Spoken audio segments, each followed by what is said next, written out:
Nos es muy grato darle la bienvenida a la doctora Gloria Polo, de la hermana República de Colombia, dado el compromiso que tiene ella con nuestro Señor, está aquí acompañándonos para compartir con nosotros su maravilloso testimonio.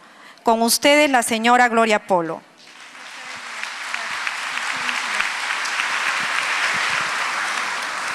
Buenas tardes, hermanos. De verdad, hermanos, le doy muchas gracias a Dios de tenerme aquí con ustedes compartiendo ese regalo tan lindo que recibí ya del Señor hace 11 años. Este regalo me lo dio Papá Dios. En ese instante estaba en la Universidad Nacional en Bogotá. Me estaba haciendo una especialización, yo soy odontóloga. Llegamos a las 4:30 viernes a la universidad junto con un sobrino mío, odontólogo, que también estaba estudiando igual que yo. Justo mi esposo nos acompañaba y empezó a llover muchísimo, pero con mucha fuerza. De camino a la Facultad de Odontología había un caminito de árboles. Cuando íbamos saltando para evitar mojarnos los pies porque estaba todo empantanado, lleno de charcos, nos cayó un rayo. El rayo nos dejó sin vida a mi sobrino y a mí, y a mi esposo lo dejó inconsciente. El rayo a mi sobrino le entró en el corazón, le dejó marcado aquí en el corazón la imagen del niño Jesús. Tenía una cadena con la imagen del niño Jesús en su corazón y un huequito en el pie donde salió el rayo. Sin embargo, él quedó enterito, no se quemó nada más. Por dentro fueron sus quemaduras. 23 añitos tenía. Cuando los médicos hicieron la resucitación, él no volvió. Está en las mejores manos, en las manos de Papá Dios. Yo, hermanos, me quemé espantosamente. Ustedes no se imaginan, el rayo entró en el brazo, carbonizó el brazo, explotó las uñas. Era muy vanidosa, siempre andaba con joyas, y los anillos de diamante son excelentes conductores eléctricos. Eso dijeron la fiscalía, que esos anillos de diamante habían atraído el rayo sobre nosotros junto con la cadena de mi sobrino. Yo siempre decía que una mujer tenía que mostrar lo que mejor tenía, y yo siempre consideraba que lo que mejor tenía eran mis senos. Siempre andaba con unos escotes mostrando los senos.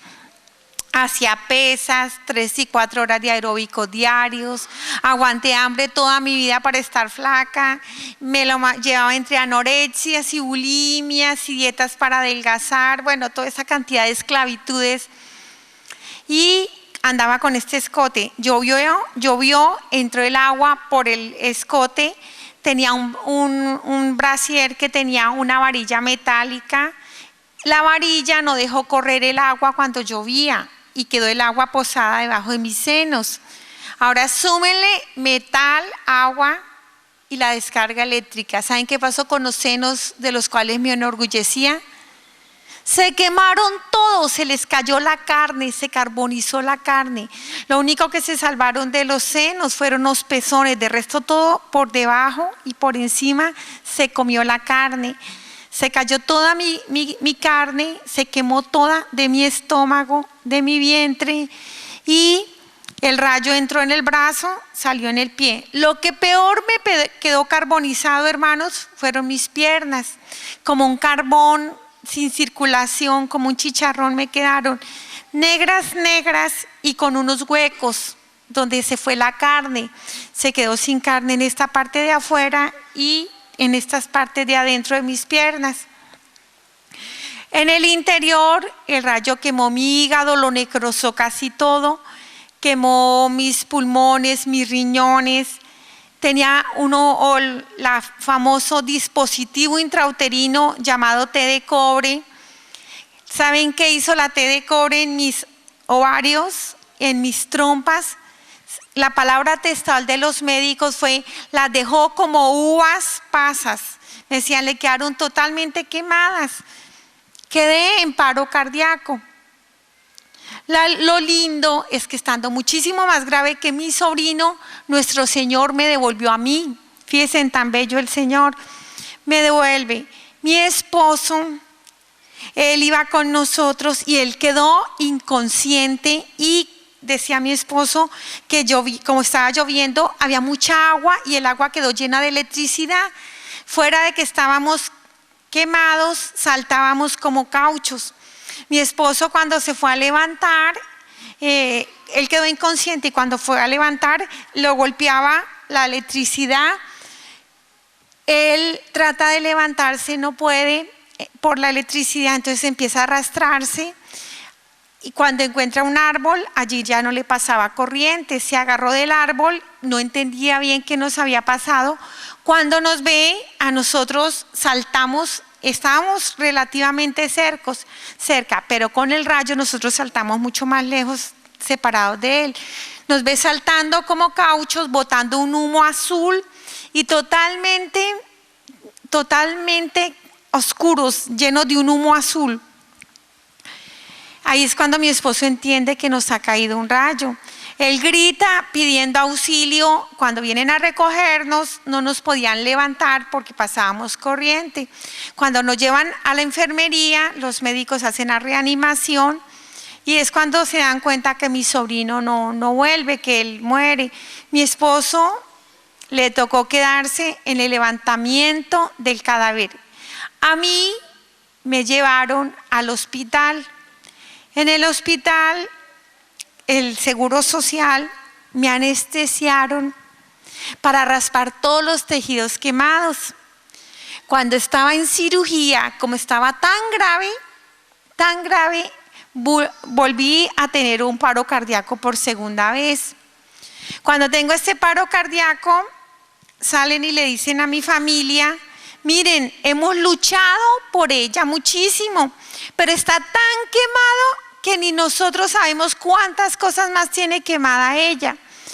Por eso nosotros le aconsejamos que la dejen morir tranquila porque ella no tiene ninguna opción de vida. Mi esposo llorando dice: ¿ustedes cómo van a decirme que mi esposa se va a morir? Entonces le dice el médico: mire, es como el que le echa agua caliente a una mata, de ahí no va a salir ella. Y ellos aconsejaban que no me conectaran a una unidad de cuidados intensivos. Pero ¿saben qué fue lo lindo?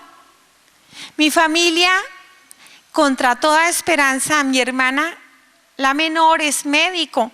Y entonces les dicen: mire, doctores, a mí me da muchísima pena, pero ustedes no son Dios. Yo voy a hacer que mi hermana la conecten a una unidad de cuidados intensivos. Duré 3 días en coma agonizando. Al tercer día, cuando ya estaba pero mucho más grave, totalmente dematizada, ustedes se imaginan unos riñones sin funcionar 3 días, mi sangre estaba prácticamente envenenada por mis propios desechos que no podían eliminar.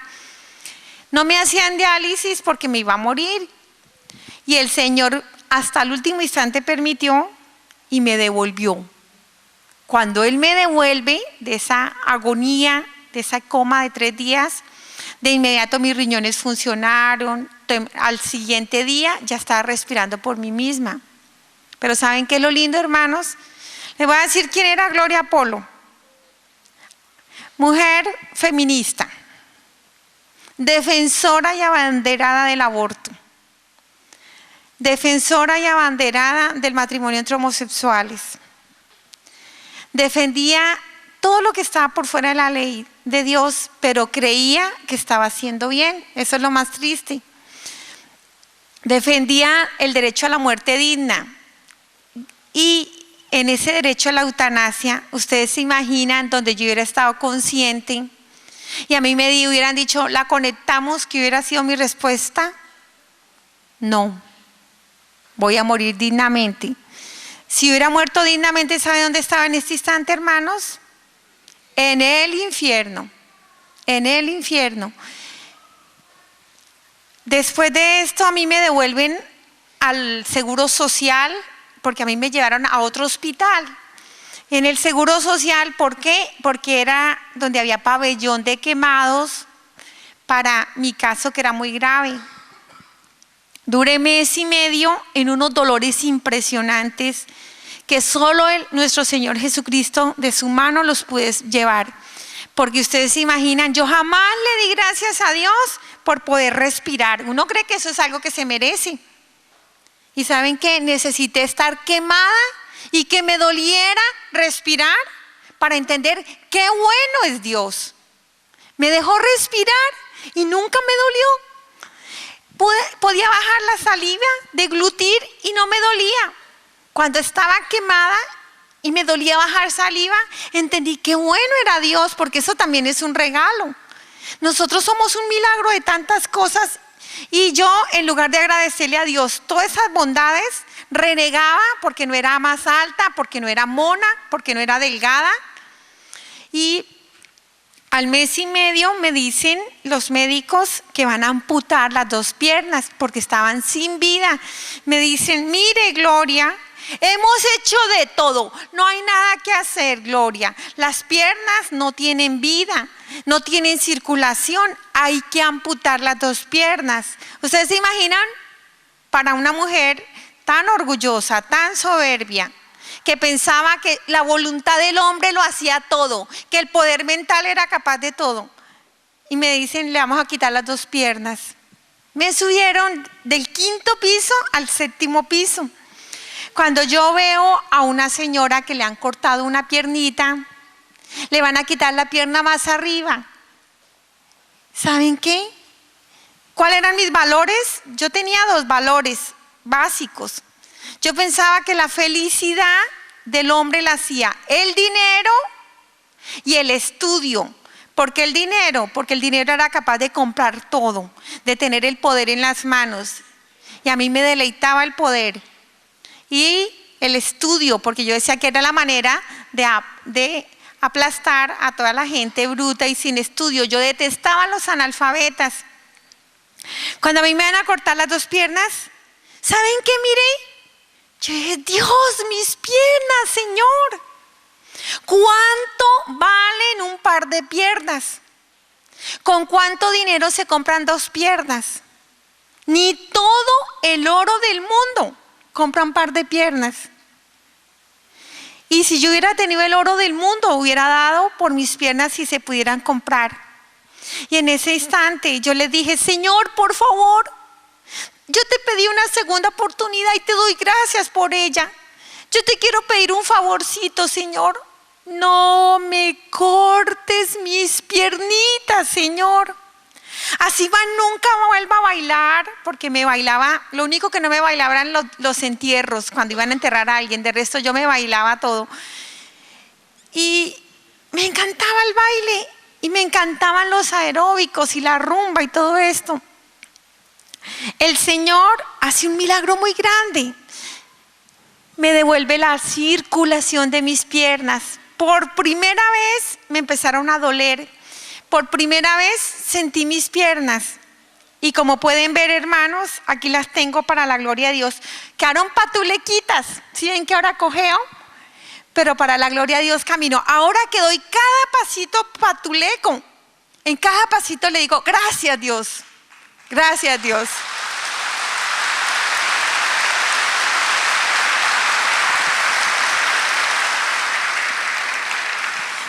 Estoy haciendo un pequeño preámbulo de lo físico porque ahorita voy a entrar en lo más hermoso. Termino con otro milagro, de tantos, porque todo en mí fue un gran milagro, todo en mí fue un milagro. En mi país han hecho muchas investigaciones, han invitado a los médicos, ellos han dado en la prensa, en la radio, en la tele algunas entrevistas, ya al punto de que ya no quieren saber de Gloria Polo porque cada rato una entrevista, ay ya no más, es la del rayo, sí, ya no más, ya hemos dado muchas. Sí, pero ¿saben qué, hermanos? Cuando yo salí del hospital, pues salí cojita, no me podía caminar al principio. Y tengo que usar zapato de caucho para que no me dé correntazo. Siempre tengo que andar con botica de zapato tenis. Por eso, hermanos, si ustedes algún día me ven llegar a una reunión de vestido de largo, de gala y tenis, no se sorprendan. Ustedes ya saben por qué es. Porque no puedo sino usar estos zapatos. Pero termino con los milagros, de tantos. ¿Se acuerdan que les dije que no tenía senos? Solo me quedaron los pezones. Unos huecos acá, en esta parte donde me sangraba mucho el costado. Esta partecita de acá duró 1 año y medio en que me sangraba demasiado. Duré 1 año y medio en que me ardía y no me dejaba de doler. Al 1 año y medio yo entro a bañarme y me doy cuenta que no tengo el hueco donde estaba la cicatriz salió y que el seno así providencialmente se llenó. Tenía los senos sin mano médica, porque el otro obviamente los médicos pusieron la parte que Dios les dio. Y esta parte de acá ya no me dolía ni me sangraban. ¿Saben por qué? A mí me dijeron con mis ovarios, usted nunca más vuelve a tener hijos. Le quedaron como uvas pasas. No tenía periodo porque no había posibilidad, porque tenía mis ovarios quemados. Estaba embarazada. Tuve una hijita, tiene 9 años, se llama María José. Fue tan grande el milagro, hermanos, que la bebé creció normal en mi vientre. Le di seno a mi hijita, le di seno. Por primera vez me sentí la alegría de darle seno a un hijito y la ternura de Dios dándole seno a una hijita, a mi chiquita. Ese es el papá de todos los milagros, mi hija. Gloria a Dios, gloria a Dios, gloria a ti, Señor. Te amo, Jesús, te amo, Jesús. Gracias. Pero ¿saben qué, hermanos? ¿Saben qué es lo más lindo de todo, lo más hermoso? Miren, yo me las daba de inteligente y me avergüenzo. Y desde ya les pido excusas antes de empezar, hermanos. Todo lo que yo digo no es nada, porque las palabras no son capaces de abarcar esa maravilla. Uno dice y no está diciendo nada. El Señor, en su infinita misericordia, me veló, me borró toda la experiencia. No me dejó sino este poquito, lo que podía resistir mi mente. Y de este poquito no soy capaz de dar el testimonio como es, porque es demasiado grande para mi limitado conocimiento, mi limitada palabra. Cuando yo voy saltando y me cae el rayo, en ese instante yo pensaba que si uno se moría se acababa todo. Yo pensaba, era atea. Pasé de católica a dietética. En mi vida todo fue light, todo fue dietético. Y entre esos, lamentablemente, mi catolicismo. Un catolicismo light. ¿Ustedes saben cuál es el católico light? El que escasamente va el domingo a misa y eso sí va.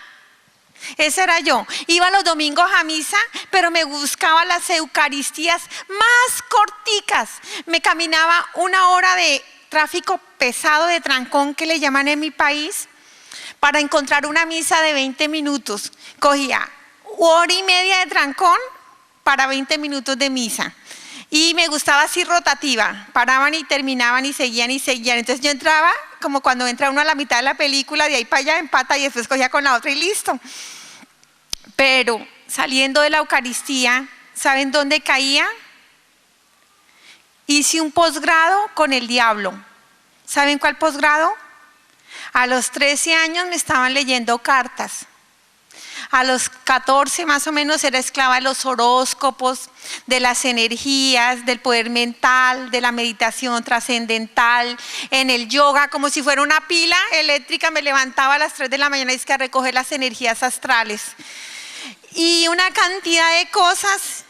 Y ustedes vieran lo terrible que es, hermanos, para la vida espiritual, estar jugando con el diablo. Mi mamá me decía: mi hija, no juegue con candela, que el que juega con candela se quema. Nunca, pero nunca, nunca se le acerque a nadie que lea las cartas. Nunca vaya a ir allá. Allá fui. ¿Por qué? Porque mis amigas iban. Como un burrito detrás de los otros, allá iba a parar.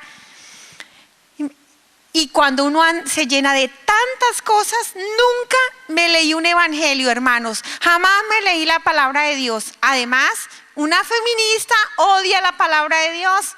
Yo decía, esa iglesia es machista, esa palabra de Dios es machista. Y yo odiaba a Pablo cuando Pablo decía: mujeres, someteos a vuestros maridos. Y yo decía, uy, ¿Les parece poquito tantos siglos la pobre mujer sufriendo y siguen dizque? Pero era mi manera de hablar. Uno dice que sometido a un desgraciado de estos. ¿Sí? Y saben que, hermanos, cuando uno se llena de tanta mugre, el diablo toma el cerebro. Yo tuve una época en que creía en reencarnación también y pensaba que uno se moría y vivía otra vida y que el karma y todas esas cosas. Cuando yo andaba con ese cuento, con esas cosas, era vegetariana, yo no comía carne. ¿Saben por qué? Porque se supone que una persona cuando muere va, le miran la vida y lo mandan a pagar su karma. Y puede llegar en un chivo, en una vaca, en un ternero, todas esas cosas. Y ¿saben qué? Yo era vegetariana porque me daba pánico irme a comer un tío frito o una abuela asada o en bistec. Y ¿saben cómo terminó esta tristeza, hermanos? Me descristianizaron, me quitaron el tesoro de mi vida, mi amor a Cristo. Hasta los 13 años yo era amante de Jesús. Yo amaba a Jesús, amaba muchísimo a nuestro Señor y a la Virgen María, nuestra Madre. Después de los 13 años, lentamente como quien va exprimiendo una naranja sin darme cuenta, me exprimieron, me sacaron a Dios, me dejaron seca creyendo en basura. Cuando la basura ya no me llenó y empecé a andar en depresiones, angustias, porque eso sí, no es sino andar usted con agüeros. Imagínense en mi casa llena de agüeros, yo no sé cómo le llaman aquí agüeros, que son cosas para la buena suerte y no sé cuántas cosas, amuletos y cosas de esas, estaba llena de todas esas cosas. Terminando, una triste conclusión, cuando me exprimieron y yo andaba en depresiones, yo no entendía por qué deseaba tanto suicidarme. Yo decía, pero ¿por qué me quiero matar si tengo todo? Lo he podido, poco a poco lo he logrado todo. Y era un desespero y unas ganas de matarme. Y yo entraba en unas crisis terribles, pero en unas oscuridades espantosas. Y un día desesperada en una de esas crisis, me voy donde un sacerdote y le digo, ¿sabe qué, padre? Ayúdeme. Yo no me iba a confesar, ¿saben por qué? Porque no es que Gloria Polo era tan importante, era más importante que Dios y no iba a confesarse con un sacerdote, sino simplemente le iba a pasar una información para que me ayudara, como si fuera a darme una receta al sacerdote. Le digo, padre, estoy tan desesperada y es tanto las ganas de suicidarme y que me doblan. Creo que un día no voy a poder luchar con esto. ¿Saben por qué? Por estar andando en toda esa basura. Yo le decía al padre, padre, si yo en este instante me muriera, me voy para el infierno, padre. Y el sacerdote se queda mirándome y suelta la risa y me dice, usted tan grande, creyendo en el infierno. Y entonces yo me quedé mirando, ¿cómo así, padre? Entonces me dijo, no, niña, si el infierno no existe, el diablo tampoco. Y entonces cuando él me dice que el diablo no existe, ¿saben qué sentí, hermanos? Como si en ese instante me hubieran amarrado y me hubieran botado a un abismo dentro de mí misma. Yo caí en un foso profundo de tinieblas dentro de mí misma y sentí como si tras me hubieran cerrado con pasador. Entré en la peor crisis de mi vida que haya podido vivir, fue esa. Y entonces dije, ¿cómo así? Después me fui para la casa en una confusión. Dije, ¿cómo así? ¿Cómo así? Muestra a ver. A mí toda la vida me han hablado de Cristo y que es mi Salvador. Y si no existe el diablo, ¿de qué nos vino a salvar Cristo? Y empecé a decir, pero en la palabra de Dios, Cristo habla del diablo. Entonces, si a mí me está diciendo que no, estos curas, perdónenme, era mi manera de hablar, son unos zampones y lo que han hecho es explotar al pueblo, porque si no existe el diablo, tampoco existe Cristo. Y ese fue el momento más triste de mi vida, porque fue como el final de la esperanza. Y en ese instante fue cuando me volví racionalista y en ese instante estaba especializándome con personas muy inteligentes, muy científicas, pero ateas. Y yo caí en una crisis de ateísmo gravísimo.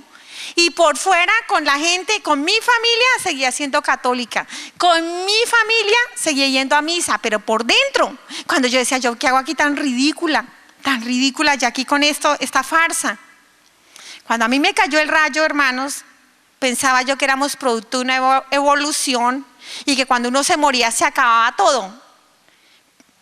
Ahora les cuento lo lindo. Voy saltando, me cae el rayo. ¿Y saben qué fue, hermanos?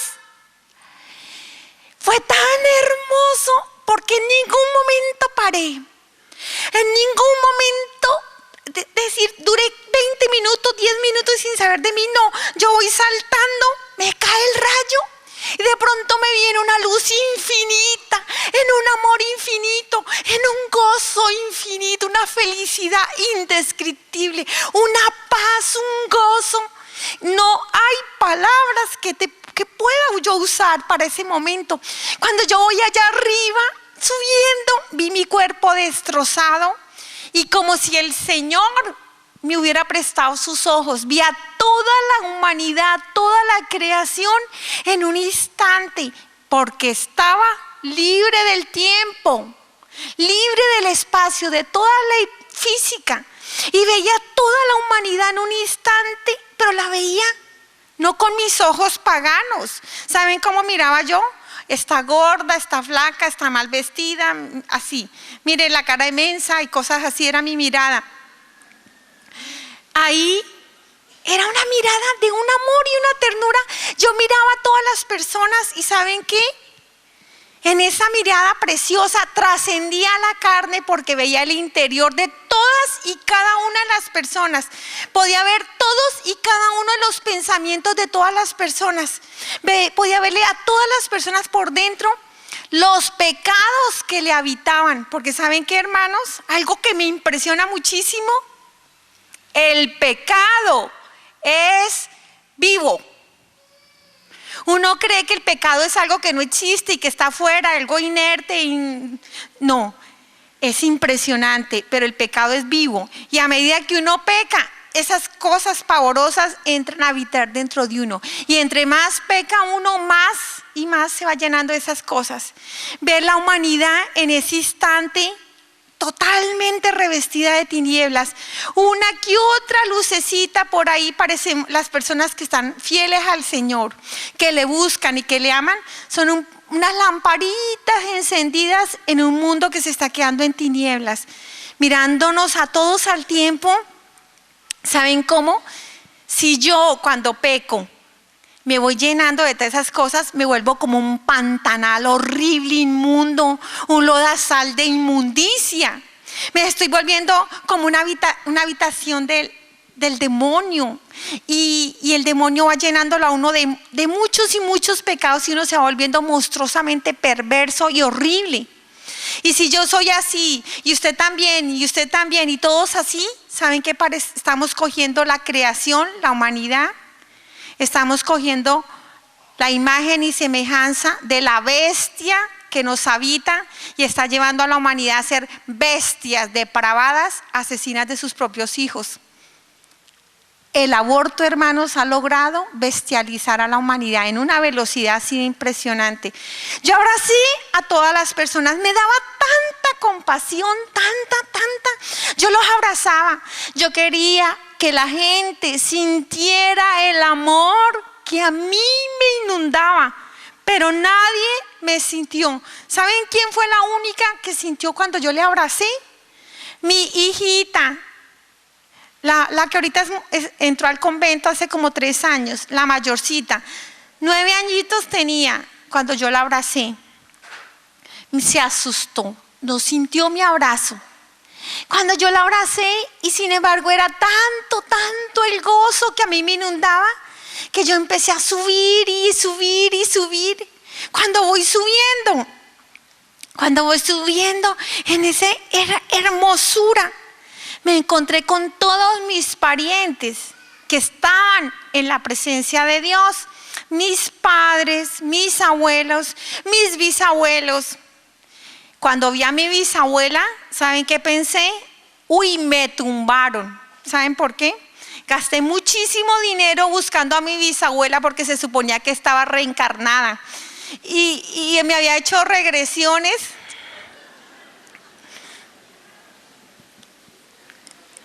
Me había hecho unas regresiones. A propósito, hermanos, no sean bobitos, no se dejen poner las manos. Solo los sacerdotes son los que de verdad te ponen la mano y tú no estás en problemas. Tú no sabes quién te está poniendo la mano y en qué condiciones. Si te mandan a poner la mano en blanco, que es que pon la mente en blanco. Cuando me iban a hacer las regresiones, me ponía la mano el médico, el señor ponga la mente en blanco. Ahora no sé qué, ahora sí sé más.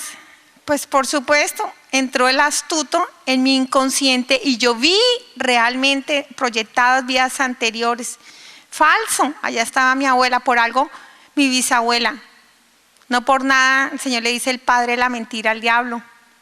Cuando yo iba arriba, cuando yo iba mucho más arriba, me estoy acercando a esa luz infinita, esa luz viva, esa luz, amor, ese amor. Cuando yo me estoy acercando allí, me doy cuenta que esa luz palpitaba, latía. Y cuando me estoy acercando a esa luz que late, me doy cuenta que es el corazón de Jesús. Ese momento, hermanos, es de una ternura infinita. Cuando yo me estoy acercando a ese corazón maravilloso, veo que hay una entrada.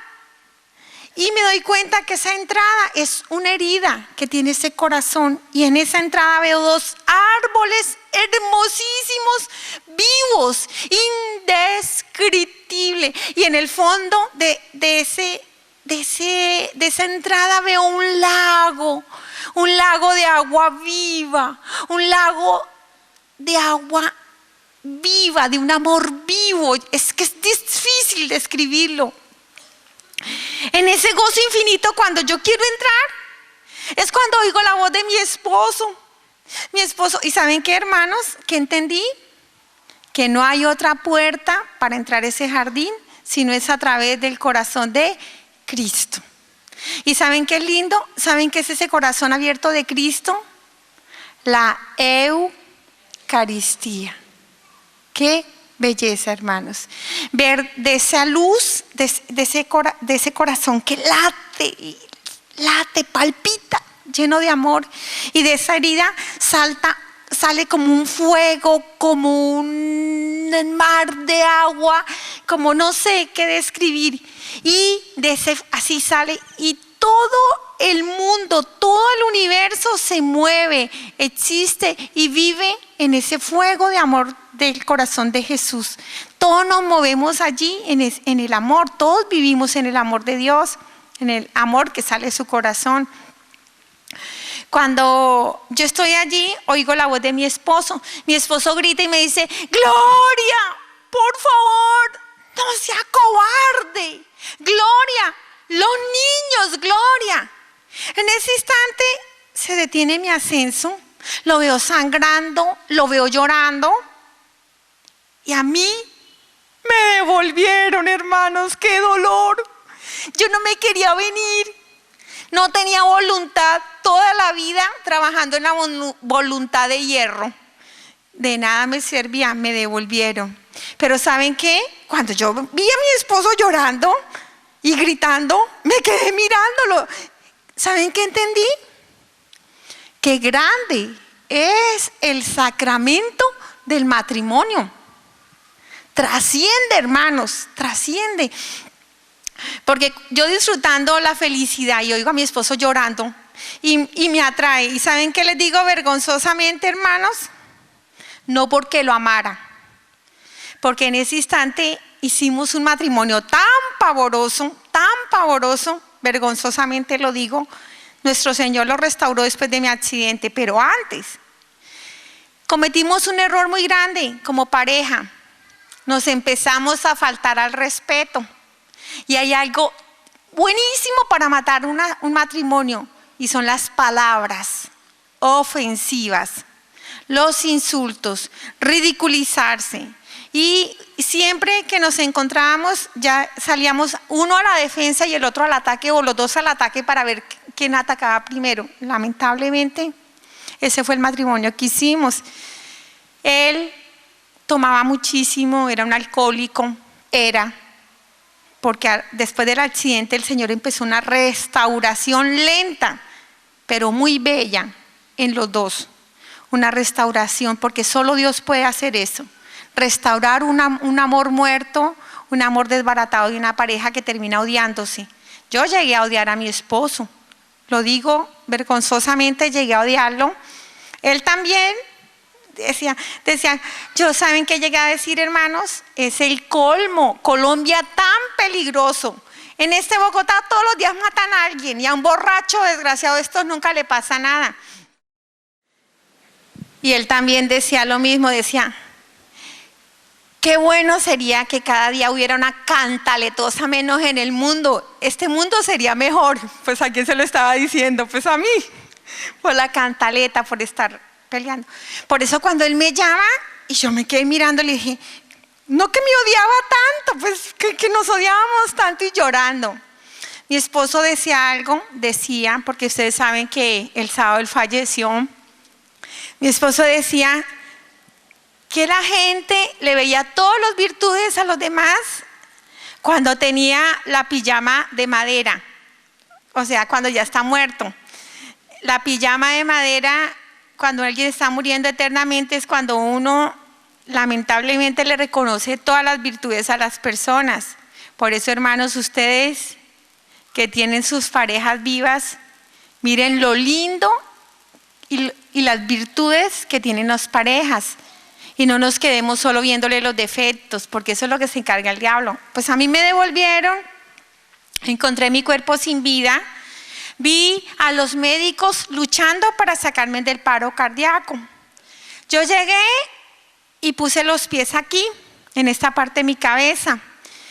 Cuando puse aquí los pies sentí como si una chupa me jalara con violencia, mi cuerpo convulsionó, fue muy, pero muy doloroso entrar. Cuando entro en este cuerpo, qué dolor a esas quemaduras, hermanos, qué dolor a mi vanidad, toda la vida aguantando hambre y cuidando el cuerpo para no tenerlo. ¿Qué pasa ahí? Entendí algo bello. Nuestro Señor, a todas las personas, cuando morimos, Él que nos ama tanto, a todos nos abraza y nos pone aquí, en su corazón. Es un momento maravilloso. Pero ¿saben qué es lo más lindo del amor de Dios? Lo más lindo del amor de Dios es que nos ama tanto, pero tanto, que respeta nuestra libertad.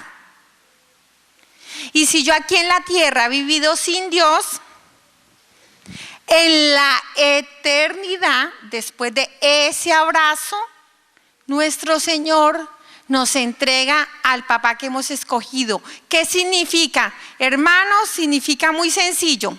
O tú estás con Dios o estás con el diablo. En la mitad no hay nada. Si Dios es amor y tú odias, si Dios es perdón y tú te vengas, eres vengativo, si Dios es la verdad y tú eres un mentiroso, si Él es la vida y tú defiendes el aborto, practicas el aborto. ¿Saben qué pasa con los que practican el aborto o defienden el aborto? La Iglesia Católica, hermanos, es el corazón del cuerpo de Cristo que le da vida a este mundo. Cuando uno recibe a nuestro Señor en la comunión, cuando comulga, nosotros entramos al corazón de Jesús en su periferia, aquí, habitamos en el corazón. Cuando morimos eternamente, estamos ya dentro de Él. Sí hemos vivido conforme a la voluntad de Dios. Pero cuando uno aborta, hermanos, de inmediato hay una excomunión. Pero no es Dios el que lo está uno votando así. Es uno mismo que se suicida el alma saltando del corazón de Jesús, fuera de la iglesia, fuera del corazón de Cristo. ¿Saben qué significa excomunión? Que no van a ser salvos con condenación. Lo lindo de esto, hermanos, es que a pesar de que uno haya abortado, si hay un profundo arrepentimiento, nuestro Señor le permite volver a entrar al corazón de Él, porque el peor de todos los pecados que está volviendo a la humanidad bestias es el aborto. Una mamá matando a su propio hijo. Cuando uno está fuera, está excomulgado, fuera, así la iglesia nunca lo pronuncie literalmente, uno mismo es el que se ha saltado del corazón de Jesús. Si uno se arrepiente a través de la confesión, nuestro Señor lo vuelve a recibir, y la reparación, y a defender la vida, y vuelve a entrar al corazón de Jesús. De resto es condenación. Es muy triste, hermanos. Es muy triste ver cómo el enemigo juega con nosotros y nos pone en casos todos bonitos o todos dramáticos para que nos vayamos para el infierno. El simple hecho que uno defienda el aborto así no lo cometa, ya ha abortado. Ya ha abortado. Cuando uno aconseja a alguien, ya ha abortado. Bendito Dios que ustedes en el país, ustedes no son un país maldito. Cuiden su país porque quedan muy poquitos países con luz. Ustedes vieran Europa. Europa es un mundo de tinieblas así pavorosas donde habita el mal. ¿Por qué? Porque defienden, tienen en sus leyes el aborto. Y un país que tiene en sus leyes el aborto es un país maldito. Y en mi país, les cuento, hermanos, antes de tomar el curso del testimonio, ayúdenme a orar, porque mi país está anestesiado. ¿Sabe a qué es la bestia? Anestesia al pueblo. Y les ponen lo lindo del aborto, porque es una niña que pobrecita la violó su papá o la violó el que sea. Y a matar, y a matar. En mi país, a pesar de que todo el pueblo se movió, hubieron manifestaciones y todo, 5 pobres personas que decidieron entregar el alma al diablo en la Corte Constitucional, por encima de eso no hay nada más, llegaron y pusieron en las leyes de Colombia el aborto. Pero ¿saben qué es lo triste, hermanos? No lo quisieron 5. ¿Saben qué es lo triste? Lo que están haciendo el resto de millones de colombianos. Estamos roncando viendo televisión. Eso es lo triste, hermanos. ¿Y saben qué? Ahorita que les cuente del testimonio, hermanos, la indiferencia lo hace uno cómplice de la maldad. En mi país empezaron 2 niñas. Esas criaturas, venga les digo, para que ustedes que todavía tienen luz en su país, que habita todavía el Señor aquí, y para que no caigan en las garras del diablo que está muy astuto manejando países y sometiendo a los pueblos que todavía tienen luz. Yo les digo, en mi país, cuando se mueran, ustedes se van a acordar de mí porque ustedes van a estar en el juicio de todos nosotros. Todos nos vamos a ver en el día del juicio. Van a ver a cada colombiano y ningún colombiano puede decir que no ha abortado. Ninguno. Porque la sangre derramada de estas criaturas por cuenta de la ley ensucia a todos, a todos. Los únicos que están libres de la maldición en mi país son las personas que se han movido a protestar, que se han movido en obediencia a la madre. ¿Cuál madre? La iglesia. Y la iglesia acoge en su corazón a los que realmente están luchando y a todos, obviamente, pero es que la iglesia no puede obligar a los que no quieren estar dentro del corazón de Cristo. ¿Y quiénes son los que no quieren estar en el corazón de Cristo? Los defensores del aborto. Eso es lo triste de mi país, hermanos. Y volviendo otra vez al testimonio como tal, cuando tengo la entrega al diablo, ¿cuándo? En el segundo paro cardíaco. ¿Qué pasa en el segundo paro cardíaco? En el segundo paro cardíaco yo veo cómo los médicos están luchando para sacarme del paro cardíaco. Empecé a ver cómo de las paredes del quirófano empezaron a brotar un montón de personas, aparentemente común y corriente, pero con una mirada de odio indescriptible. Cuando yo me quedé mirándolo a ellos, al principio busqué una razón científica porque estaba viendo esto yo. Claro, estoy sin oxigenación, esta hipoxia cerebral me está ocasionando las alucinaciones, estas son las endorfinas.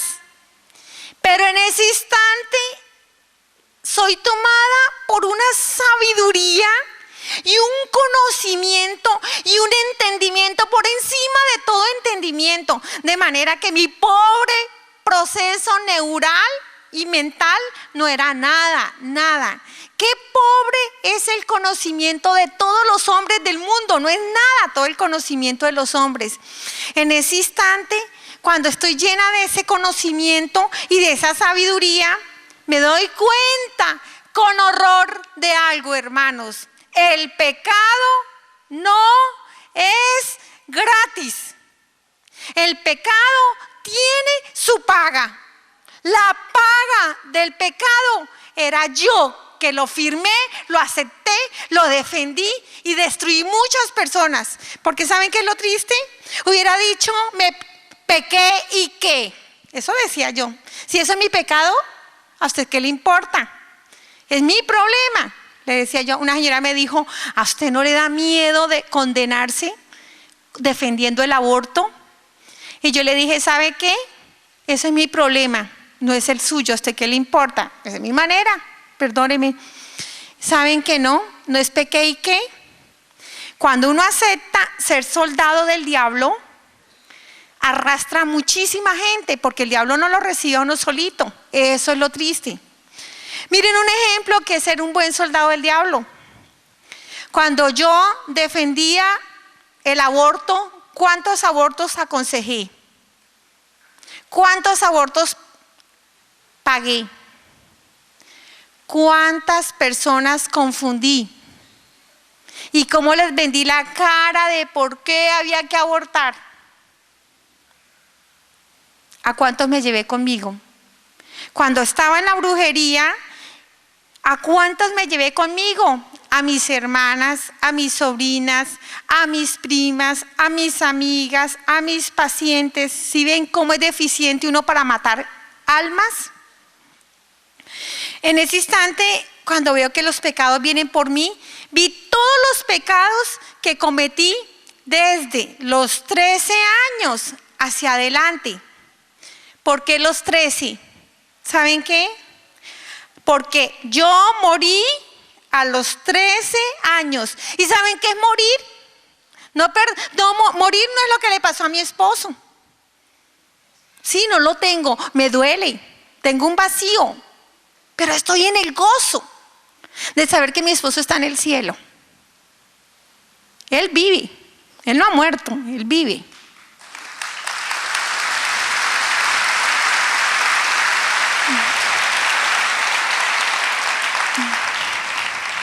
¿Saben qué es morir? Morir es caer uno en el pecado mortal, hermanos. Morir es aceptar estar fuera de la ley, del amor de Dios. Yo a los 13 años me morí. ¿Por qué me morí a los 13 años? Simplemente muy rapidito les cuento, hermanos. ¿Quién era Gloria antes de los 13 años? Una niña de una provincia, un pueblo muy lejos de la capital, con una familia muy pobre y muy humilde. Cuando yo llegué a la capital, yo no sabía que era pobre, porque mi mamá nos había enseñado a mirar a los pobres más pobres que nosotros. Mi familia era muy pobre y sin embargo nunca faltó un plato de sopa para alguien que llegara a mi casa. Mi familia era pobre, pero si alguien necesitaba una panela, azúcar, aceite, lo que mi mamá tuviera, allá se le daba. Una solidaridad y una comunión de bienes en la pobreza en que vivíamos con todas las personas que yo vivía en ese pueblo. ¿Saben por qué? Porque en ese pueblo habitaba Dios. Cuando a mí me trajeron a Bogotá, fue un mundo distintísimo. Por primera vez conocí qué hacen los ricos con los pobres, porque mis padres me pusieron en un colegio de ricas y yo era muy pobre. Jamás había conocido la humillación de alguien. Llego con unas trenzas aquí grandísimas y 2 moñas a ese colegio. Mis padres, con un infinito esfuerzo, me metieron en un colegio de ricas. ¿Saben qué fue lo primero que recibí ese colegio de ricas? 2 chicles en mis trenzas, y mi mamá el mismo día, del primer día que llegué de estudiar, le tocó cortarme mis trenzas, que estaban untadas de chicles. Cada niña me fue poniendo chicles en las trenzas. Ese fue el recibimiento. Conocí el odio de una humanidad que no conocía yo antes. ¿Por qué? Por ser pobre. ¿Qué aprendí? Tristemente, a ser vengativa, rencorosa, y ya era una asesina. A los 13 años yo decía, uy, esas chinas desgraciadas, ¿porque no les pasará un tren por encima y las aplastará?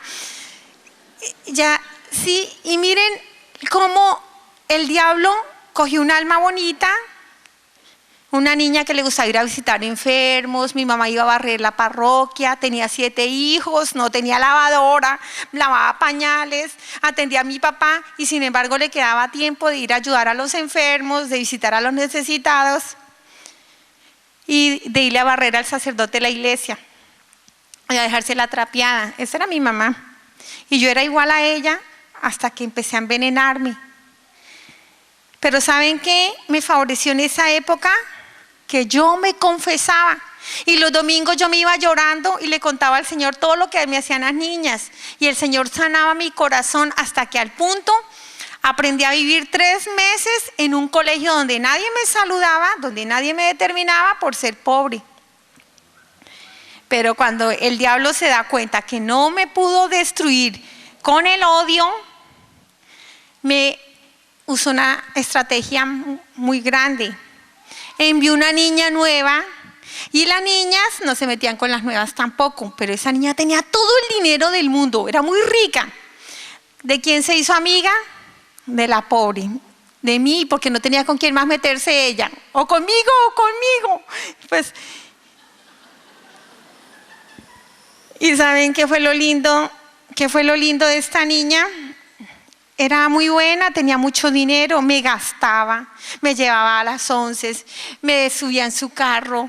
Bueno, yo la quería muchísimo, muy buena.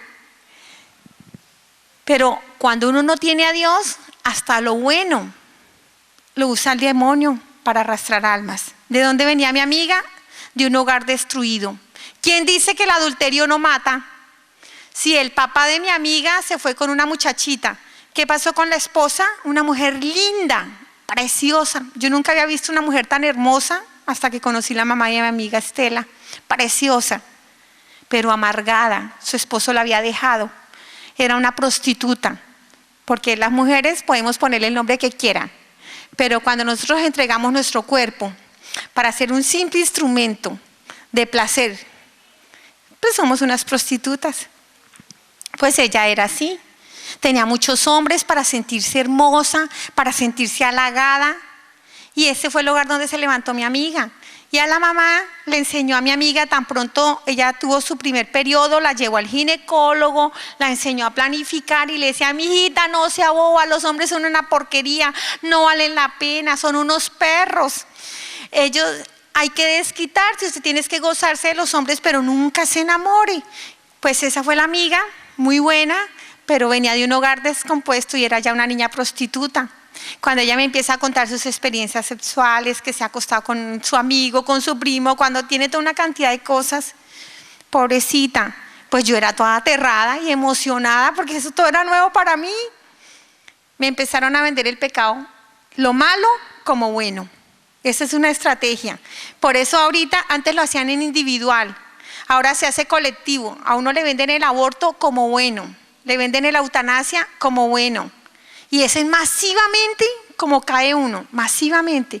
Así lentamente se empezaron a desplomar mis valores, lentamente, a los 13 años. Y empecé a ver lo malo bueno. Empecé a copiarme en el colegio, porque mi amiga decía que el dinero servía para comprar el hambre de la gente. Y ella, con el dinero, le compró a la aseadora compró a la aseadora y la aseadora de mi colegio le sacaba los puntos de los exámenes. Ya no teníamos que estudiar y mire, lo triste, un pecado trae otro pecado trae otro y cuando menos se da cuenta está hecho un esclavo. Ya resumiendo, a los 13 años soy mentirosa, no hago tareas, soy envidiosa, ya quiero tener ropa fina, pienso que valgo es por lo que me pongo y empiezo a sentirme amargada con mi mamá, me vuelvo rebelde porque mi mamá es muy pobre y no me puede dar la ropa fina que tienen mis amigas.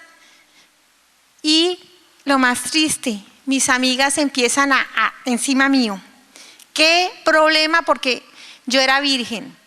Se formó un grupo de amigas, miren qué lamentable. En un momentico entró mi amiga y en el curso era un colegio de monjitas, nadie tomaba, nadie fumaba. Sí, lo único malo que tenía el colegio era que no le gustaban los pobres. Y la única pobre era yo, de manera que no había sino un problema. De resto no había problemas. En un momentico fumábamos todas, en un momentico nos volvimos unidas, pero para el mal. Tomábamos, éramos solidarias para copiarnos en el colegio, volándome del colegio, capando clase. ¿Y saben por qué capaba clase?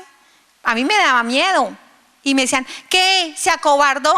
No, pues es que usted es una gallina, usted no es capaz. Y yo para mostrarle que no era una gallina. Entonces yo hacía lo mismo de ellas. A los 13 años ellas me empiezan a llevar a ver películas de cine rojo porque yo era la oveja negra del grupo. ¿Y saben por qué yo era la oveja negra del grupo? Porque era la única virgen. Me hacían sentir como si fuera lo peor. Y yo ya ahí empecé a ver abortos en ese grupo.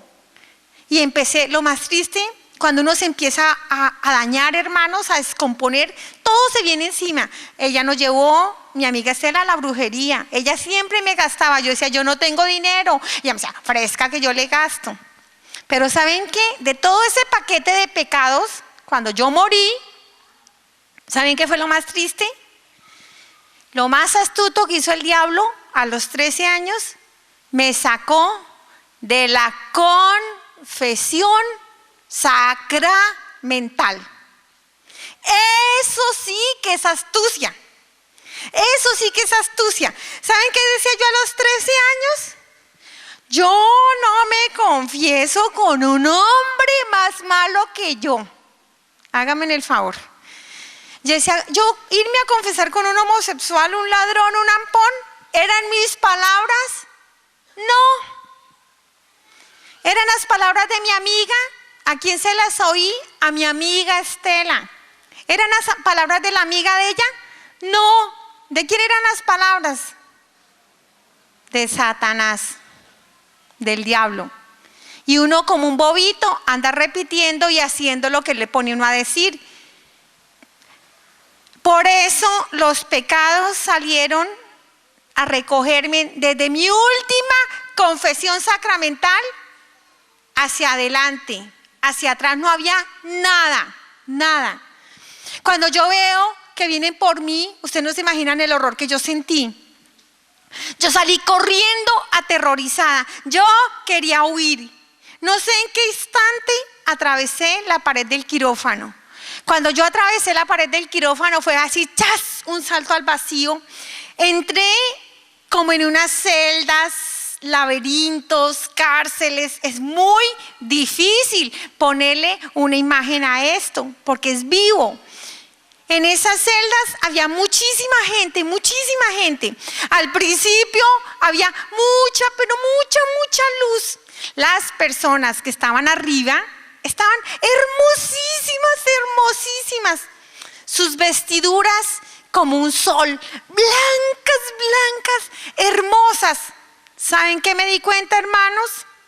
Esas vestiduras de esas personas son las personas, las almas eucarísticas, adoradoras del Santísimo Sacramento del altar. Son las almas más hermosas que ustedes puedan imaginar. Un alma adoradora del Santísimo es la bendición más grande que usted pueda imaginarse.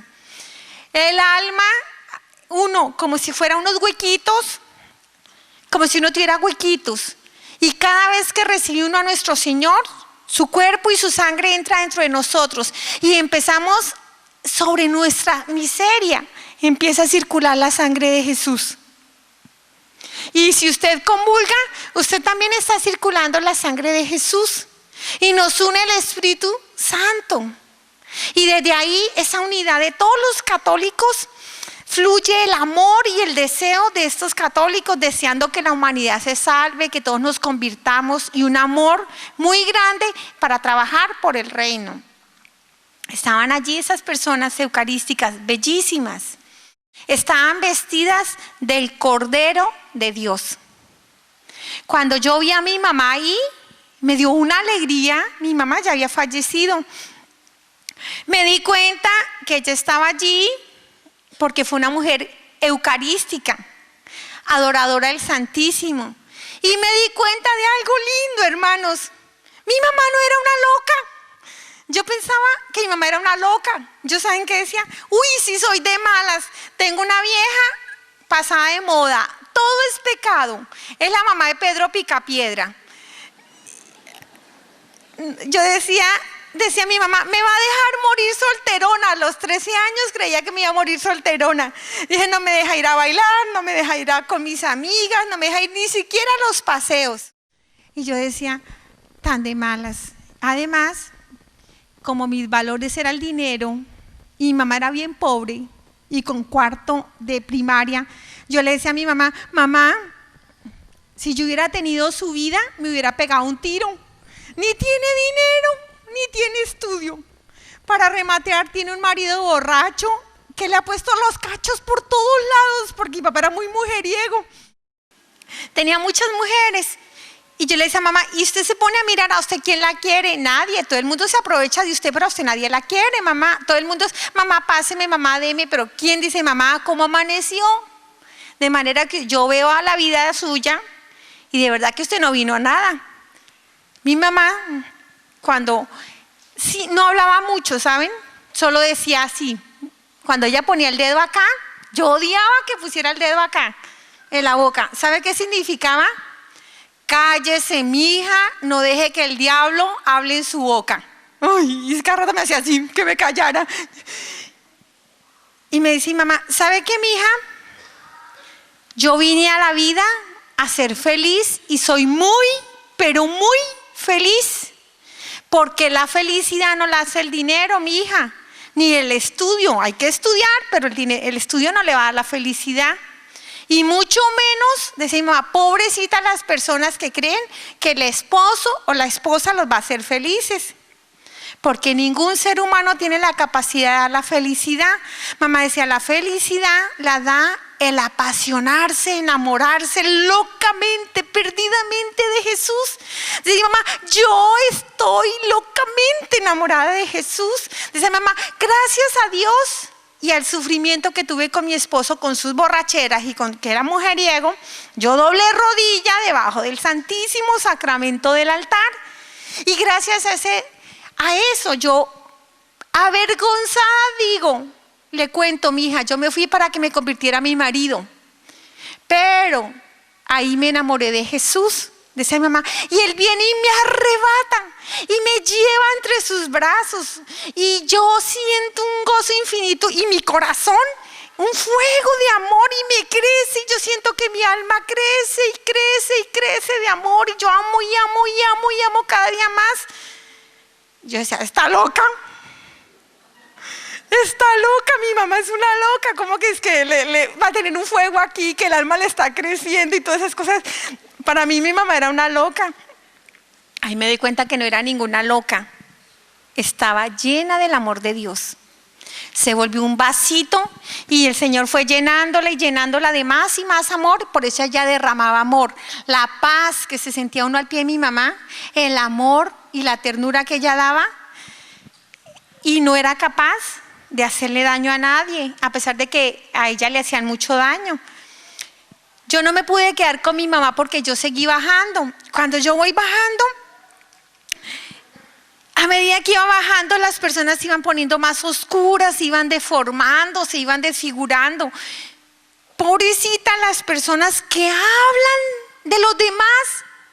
Además, dígame si no es una delicia comer prójimo. Eso es delicioso, el prójimo frito, asado, como sea. Es una delicia hablar de los demás. Eso en un minutico se le va a uno el tiempo. Pero allá ellas sufrían muchísimo porque cada palabra es viva y les cuelga de la lengua la persona que le hicieron daño. Es triste cómo gritan y sienten vergüenza. Pero cuando yo iba más abajo, ese olor horrible, ese olor espantoso, las personas estaban desfiguradas. Por primera vez me vi en mi interior. ¿Y saben qué? Grité horrorizada. El olor tan espantoso que salía de mi interior, tanto dinero que yo gasté con perfumes costosos. Cuando me miro adentro, hermanos, por primera vez vi a mi interior. Y qué grito tan espantoso. ¿Ustedes se imaginan una mujer toda la vida sin confesión? Un hotel de 5 estrellas para toda esa mano de diablos que estaban dentro de mí. Terrible, terrible, deformada, desfigurada, bestializada completamente. Tantos pecados cometí que era una esclava perfecta del demonio, era un excelente abogado del diablo. Yo no defendía el aborto porque yo estaba encadenada y encarcelada dentro de mí mismo. El demonio tomó las potencias de mi entendimiento, de mi voluntad, las sometió y usó mi inteligencia y los talentos que Dios me había dado para trabajarle a él. Cuando yo vi mi alma maloliente, putrefacta, gritaba enloquecida. Por la infinita misericordia de nuestro Señor, Él me borró la imagen de mi alma tal cual era en pecado. O si no, yo estaría loca, espantada. Un alma en pecado mortal es espantosa, hermanos, ustedes no se imaginan. Cuando contra mi voluntad yo seguí bajando, cuando yo iba más abajo, estaba en unos pantanos y en esos pantanos la gente gritaba, ya no se veían sino sus cabezas por fuera y gritaban avergonzados. En esos pantanos me doy cuenta que ahí están todas las personas que han entregado el templo del Espíritu Santo a la prostitución. Todos los adúlteros, los que andan en aberraciones, todos esos gritan avergonzados. Y les digo, aprovechando que no hay casi niños, no hay niños, ¿no? Cada espermatozoide eyaculado por fuera de la voluntad de Dios, o sea, por fuera del sacramento del matrimonio, cada espermatozoide se vuelve un demonio baboso, pegajoso.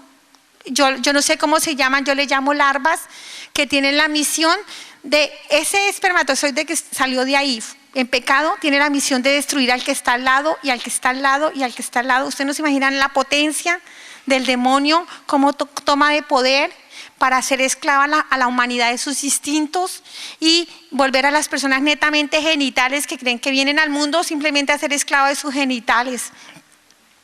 Cuando yo los veo a ellos gritando avergonzados, cada persona con la cual habían tenido relaciones por fuera del matrimonio, del sacramento, estaban pegadas a ellos y ellos gritaban avergonzados.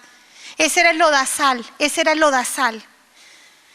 Cuando oí gritar a mi papá, hermanos, qué dolor oír gritar a mi papá.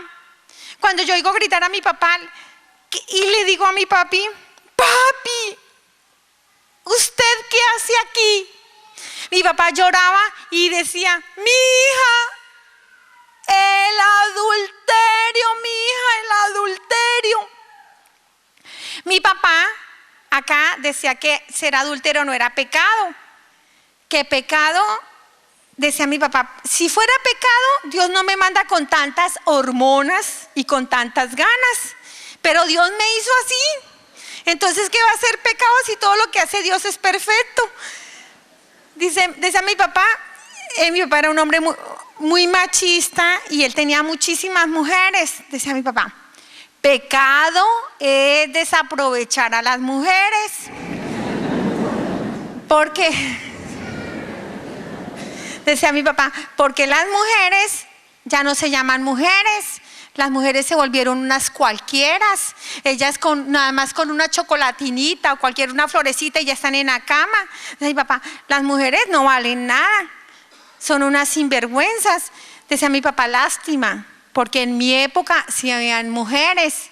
Y decía a mis hermanos, mi papá decía a mis hermanos, decía, mijos, ustedes tienen que ser igual a su papá, bien macho, y conseguir muchas viejas. Pero pídanle a Dios una mujer para casarse, una mujer, que ustedes saben que esos hijos son sus hijos. Una mujer que ustedes no dicen que ha andado con 3, que ha sido revolcado, ha andado en 4 o 5 corridas, no. Una mujer, la de ustedes. Y saben que nos decían nosotras las mujeres, éramos 3 mujeres y 4 hombres. A nosotras 3 les decía, ustedes cuidadito con ser unas cualquieras. Ustedes tienen que ser unas damas, unas mujeres que valgan la pena, que su marido diga, esta es mi mujer. Y cuidadito con ustedes ser unas cualquieras. Ese era, mi papá allá gritaba. ¿Saben por qué? Porque allá no hay máscaras para el pecado. Allá el pecado se ve en su magnitud tal cual es. Y allá no hay tiempo, ni hay espacio. Y en ese eterno presente, ¿saben cuál era el tormento más grande para mi papá? El tormento más grande para mi papá era ver cada vez que mis hermanos llegaban borrachos, cada vez que mis hermanos golpeaban a sus hijos porque llegaban enlagunados, cada vez que mis hermanos se gastaban el dinero de la manutención de su hogar, de la bendición de su hogar, en licor, mi papá gritaba, porque fue el mismo hogar que tuvimos nosotros, era mi papá borracho, enlagunado y golpeándonos a nosotros, y al otro día ni se acordaba que nos había pegado y todos nos teníamos que esconder. Y ese susto de uno, a qué hora llega el papá que llegó borracho, que ay, mi papá está tomando hoy, que qué va a pasar, esa incertidumbre de uno. Pues cuando mis hermanos hacían lo mismo, mi papá gritaba de dolor. Pero ¿saben cuál era el dolor más grande de mi padre? Cuando mis hermanos se acostaban con otra mujer fuera de su esposa. Eso sí que gritaba mi papá de dolor, porque es cuando un papá entiende que ha matado a sus hijos en vida, que tanto esfuerzo por sacarnos adelante a pesar de su pobreza, y les ha matado porque les ha vendido pecado, les ha entregado al pecado. Y cuando un mismo papá entrega a sus hijos al pecado, qué dolor tan infinito, qué dolor tan grande. Yo no me pude quedar con mi papá porque yo seguí bajando. ¿Saben qué, hermanos? En mi país le llaman al adulterio una canita al aire. Ay, una canita al aire, ¿cómo no?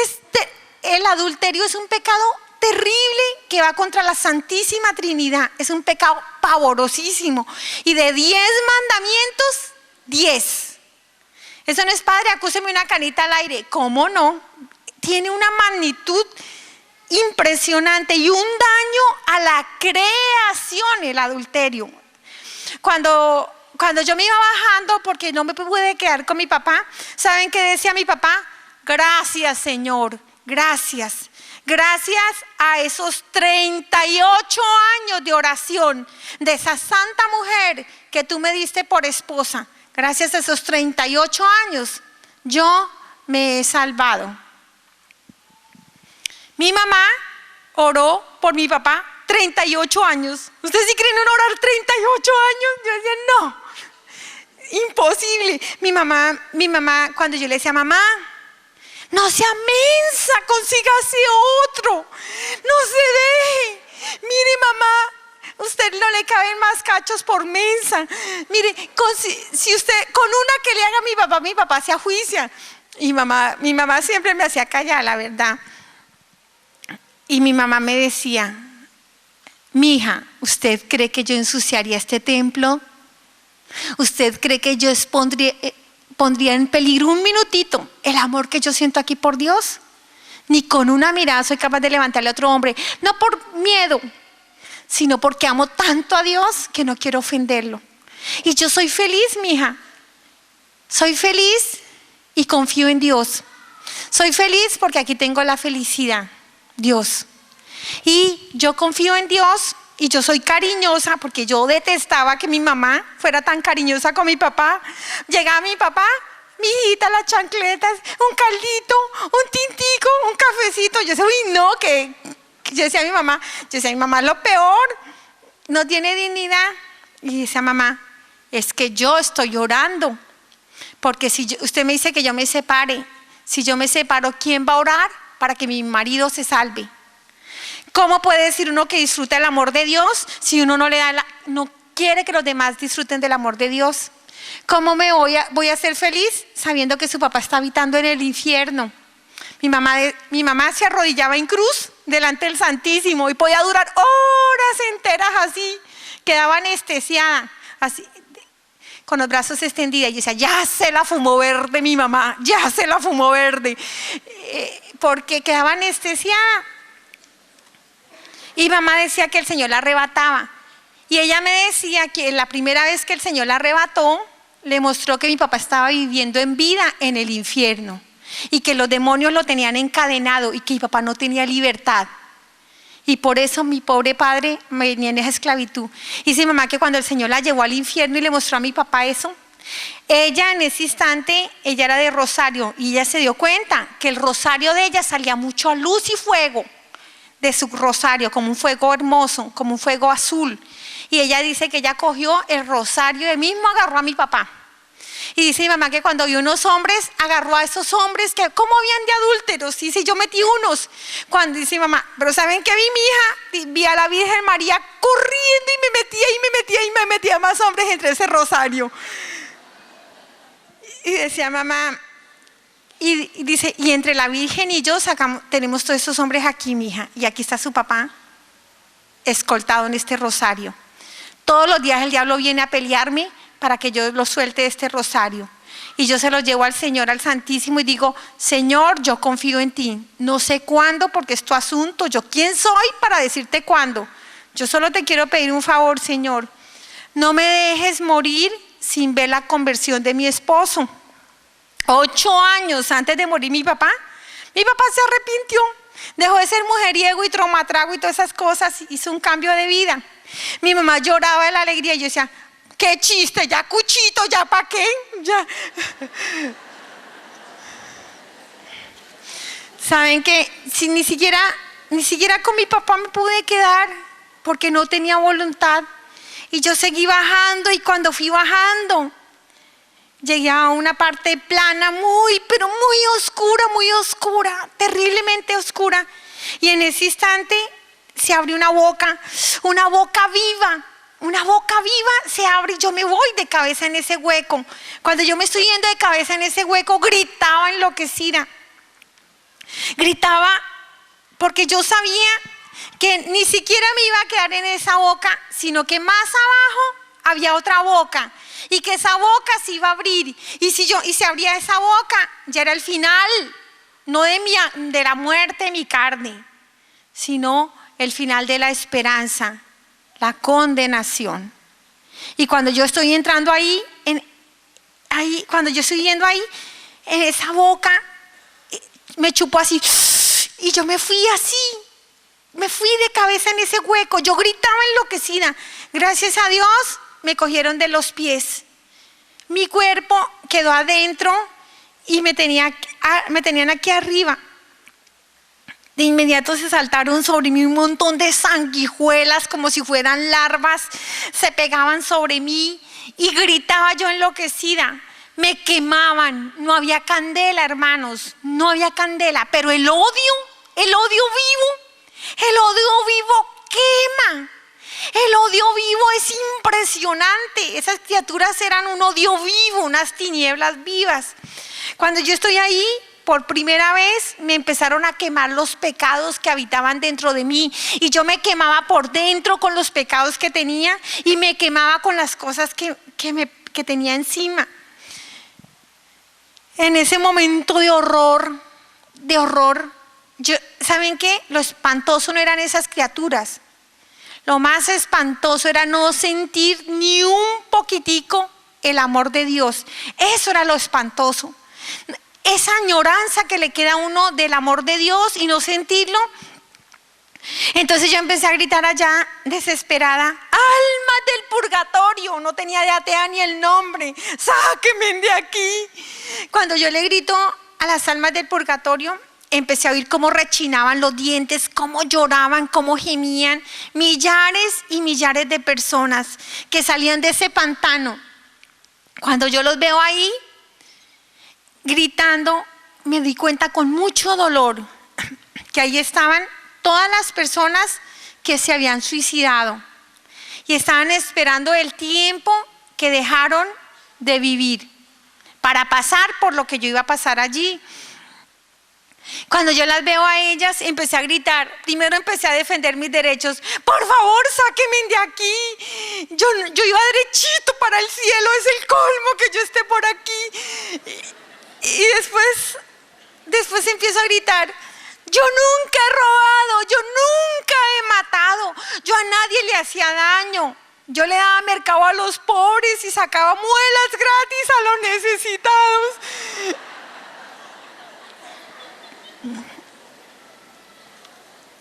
Y en ese instante nadie me contestaba y entonces grito, es que soy católica, por favor, sáquenme de aquí.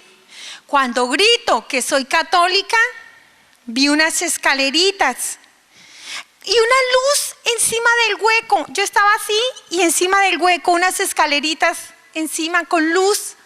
Cuando yo veo una luz en las tinieblas vivas, me dio una alegría, era esperanza. Y yo volteo a mirar y vi a ras del hueco a mi papá. 4 escalones más arriba vi a mi mamá con muchísima luz, con muchísima luz. Cuando los vi me dio tanta alegría, pensé que venían a sacarme.